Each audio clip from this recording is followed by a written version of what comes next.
So, Jason, we have been tracking the ongoing, what do I want to say, setting and evolution of deadlines around deployment of post-quantum cryptography.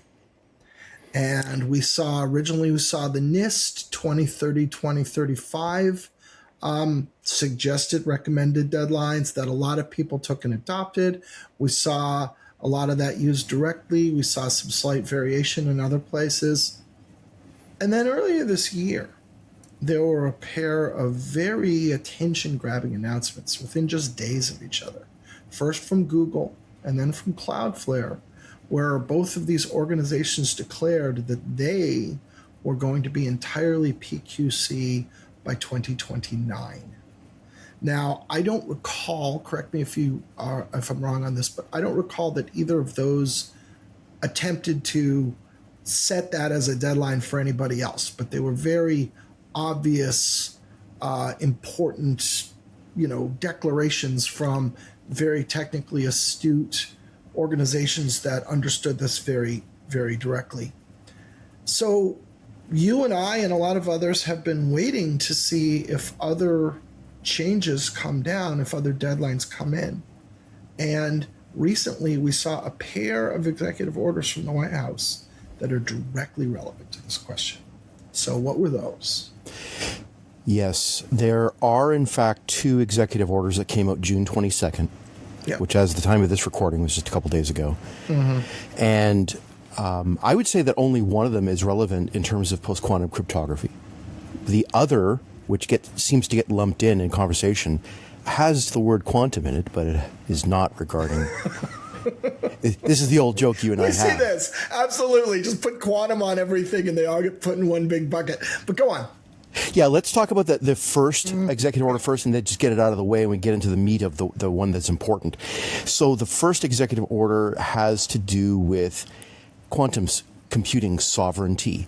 It's something that you and I have been talking about previously about the UK.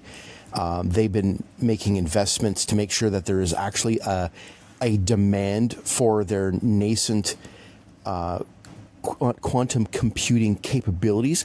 The British are very good at quantum computing science. They want to make sure that there is a demand for it. So therefore, they've shaped some government policy around making sure there's demand for those computers and that engineering. And the United States is now doing the same thing with that executive order. I'd say related to a variety of initiatives we've seen around cryptographic sovereignty as well. But yes. Go on. Yeah. Yes. So there it is. We could do a whole podcast just on that. It is an interesting enough topic. But this is about deadlines of post-quantum cryptography. And the second executive order does call out two really specific things. Mm-hmm. And the dates are, and this is what amazes me, Tim. This is the headline to me, is that what seems like esoteric inside baseball cryptography, like splitting out the difference between ML-Chem and ML-DSA. Right. This is quite literally split out in the executive order. In other words, for high value assets, HVAs, which was a definition the U.S. government has been using since about 2018 by the OMB, it basically means that ML-Chems have to be in place in the U.S. in the HVAs in the U.S. government by the end of December 31st, 2030. Mm-hmm. And then the DSAs, same date, 2031. Right. And that is not 2035. That's 2030 and 2031. Yes. And if it even goes as far, who does it apply to? It's the HVAs. But if you actually read the document, Tim, it will say the State Department has even been asked to ensure that foreign governments, allied foreign governments, have the same thing in place by those time periods. So this is wide sweeping. It's the same thing you and I have talked about in this podcast many times. They're using procurement law. In other words, vendors to the U.S. government have to. So even though it's right. So some people might look at the HVA piece and say, oh, it's just a tiny part of the U.S. government. No, it's not a tiny piece. And that piece is significant enough that it will affect all vendors globally around cryptography. And yes, and just to make sure that your point is made like explicitly, the thing about the U.S. government is when the U.S. government sets a standard, even though in principle that standard only applies to the U.S. government, the economics of being a technology vendor by their nature strongly encourage ubiquitous adoption of that standard. I do not want to maintain multiple versions of my software. So what I do is I comply, and all but the most specific of cases, I comply with the U.S. government's requirements and just give that to everybody else.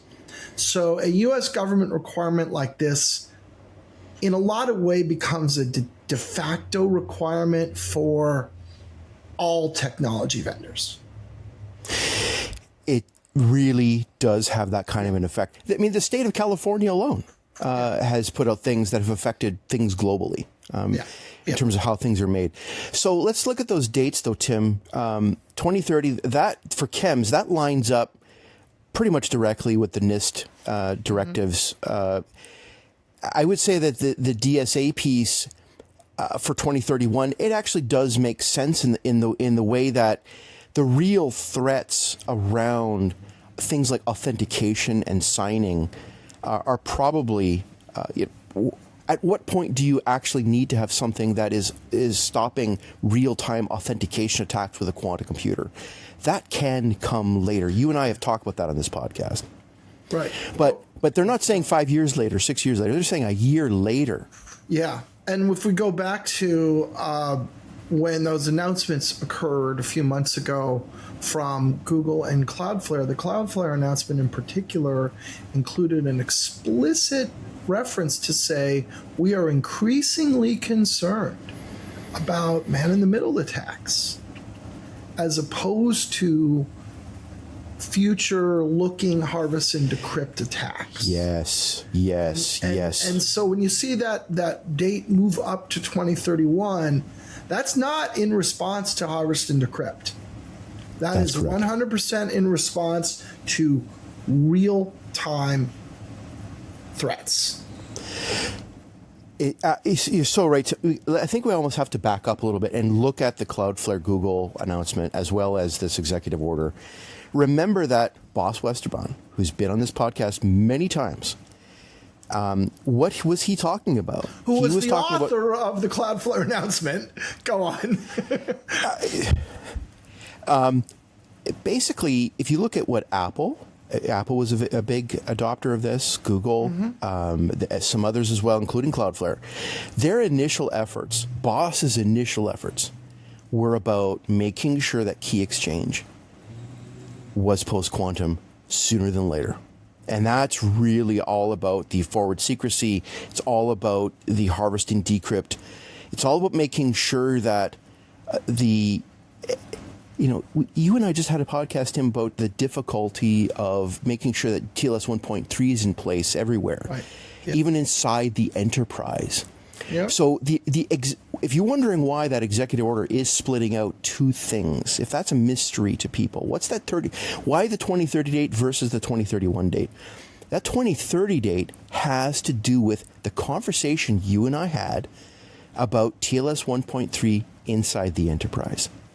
In other words, vendors are going to have to be making sure that everything they sell is compliant with the TLS 1.3 ML Chem everywhere by the end of 2030. I think that's the world we're going to be living in. And anybody who doesn't have that, you're out of phase.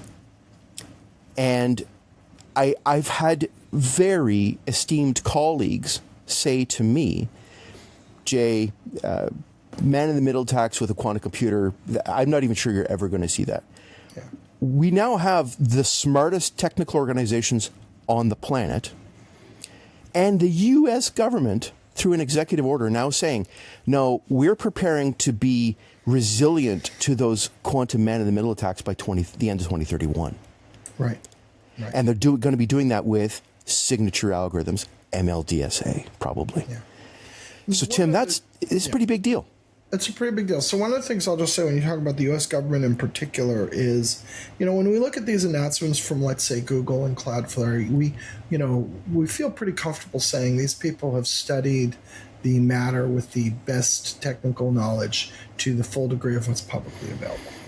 When I start to see the U.S. government getting concerned about something, I wonder, do they know things that aren't publicly available? Yeah, you're getting to the realm of the speculative, and I think it's worth bringing it up. That are helping to govern their decision making. Because, there's a lot of people think that there are probably very significant shadow quantum computing development efforts that are going on around the globe that don't make announcements about quantum supremacy and don't brag about how much they've accomplished. And I could imagine the U.S. government having both the ability and the interest to know about that in a way that you and I just never will. I honestly, in my heart, this is not, I'm not speaking as a technical person, this is as a reading the tea leaves kind of person. Yeah. I think you're dead right, Tim. Yeah. And if you layer on top of that the reality that this particular administration is an interesting one, right? And they are... This particular presidential administration is not, they don't hand out regulation willy-nilly. They're, in fact, quite anti-regulation in many ways. And this is regulation. Yes. Like hardcore government forcing regulation in its sense, as an executive order, which is going to affect things. Even if you look at the language within the executive orders, within 30 days, they're calling for, there has to be basically a quantum czar, if you will, yes. Right? That's my words, not the executive order. But these are not things you do when you are a regulation light organization, unless there's a darn good reason behind it. Mm-hmm. Mm-hmm. Yeah. So I think that, any other thoughts on this, Jay? No, except to people keep talking about the two executive orders. There's really only one for cryptography, and the fact that they're splitting out ML-Chem and ML-DSA in executive orders tells you that cryptography has unfortunately got very interesting at the moment. Yeah, I agree. Thanks, Jay. Thanks, Tim.